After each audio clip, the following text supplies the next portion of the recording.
দর্শক, আপনারা জানেন মালয়েশিয়ায় বাংলাদেশি কর্মীদের মাল্টিপল এন্ট্রি ভিসা চাইলেন প্রধান উপদেষ্টা। প্রবাসীদের সুবিধায় মাল্টিপল এন্ট্রি ভিসা চালুর জন্য মালয়েশিয়ার প্রতি আহ্বান জানিয়েছেন প্রধান উপদেষ্টা অধ্যাপক ডক্টর মোহাম্মদ ইউনুস। গত সোমবার ১৩ জানুয়ারি রাষ্ট্রীয় অতিথি ভবন যমুনায় মালয়েশিয়ান হাইকমিশনার মোহাম্মদ সুহাদা ওসমান সাক্ষাৎ করতে গেলে প্রধান উপদেষ্টা এই আহ্বান জানান। এই সময় প্রধান উপদেষ্টা দেশটিতে কাজের যোগদানের তারিখ অতিক্রম করা ১৮,০০০ বাংলাদেশি কর্মীকে পুনরায় সুযোগ দেওয়ার আহ্বান জানান। এই বিষয়ে হাইকমিশনার জানান, মালয়েশিয়ায় এবং বাংলাদেশিদের কর্মকর্তাদের সমন্বয়ে একটি যৌথ কারিগরি কমিটি প্রবাসীদের জন্য কাজ করছে। প্রধান উপদেষ্টা এই সময় গত অক্টোবরে ঢাকায় মালয়েশিয়ার প্রধানমন্ত্রী আনোয়ার ইব্রাহিমের সঙ্গে বৈঠকের কথা স্মরণ করেন। তিনি আশা প্রকাশ করেন যে মালয়েশিয়ায় এই প্রক্রিয়াটির ত্বরান্বিত করবে, যাতে বাংলাদেশি কর্মীদের দ্রুততম সময়ে দেশটিতে গিয়ে কাজে যোগ দিতে পারেন। প্রধান উপদেষ্টা ১ জানুয়ারি আসিয়ানের সভাপতির দায়িত্ব গ্রহণের জন্য মালয়েশিয়াকে অভিনন্দন জানান। আসিয়ানের একটি সেক্টরাল ডায়ালগ পার্টনার হওয়ার এবং এর ফলে পূর্ণ সদস্য হওয়ার জন্য বাংলাদেশের প্রচেষ্টার প্রতি দেশটির সমর্থন কামনা করেন তিনি। এই সময় বাংলাদেশের বিনিয়োগ সহ বিভিন্ন স্বার্থ সংশ্লিষ্ট বিষয়ে মালয়েশিয়াকে এগিয়ে আসার আহ্বান জানান প্রধান উপদেষ্টা।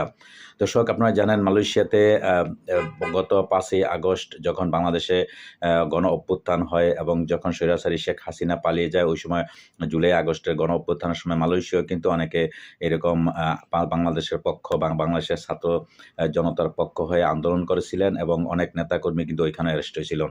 যাই হোক, সর্বশেষ ডক্টর মোহাম্মদ ইউনুসের আহ্বানে এবং আপনারা জানেন যে বর্তমান যে প্রেসিডেন্ট আনোয়ার ইব্রাহিম প্রধানমন্ত্রী, তার সাথে ভালো একটা সুসম্পর্ক আছে ডক্টর মোহাম্মদ ইউনুসের।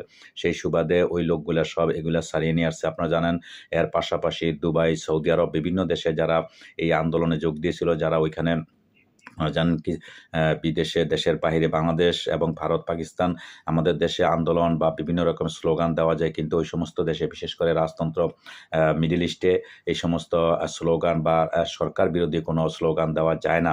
এটা আইনত অপরাধী, যার জন্য তাদেরকে সবাইকে জেল হাজতে যেতে হয়েছে। তো যাই হোক, ডক্টর মোহাম্মদ ইউনুসের তার সহযোগিতায় এই লোকগুলা ছাড়া পেয়েছে। তার এই ধারাবাহিকতা মালয়েশিয়া একই অবস্থা। তো যাই হোক, যেই লোকগুলা বর্তমানে ছাড়া পেয়ে দেশে আসছে, এগুলো আবার ফেরত যাবে বা ওইখানে যাতে আবার কর্মস্থলে যেতে পারে, সে ব্যবস্থা তিনি করতেছেন।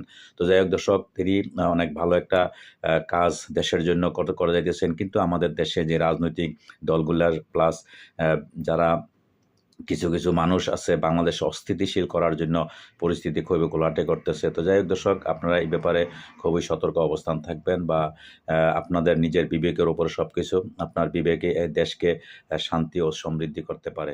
তো যাই হোক দর্শক, ভালো থাকবেন। আল্লাহ হাফিজ।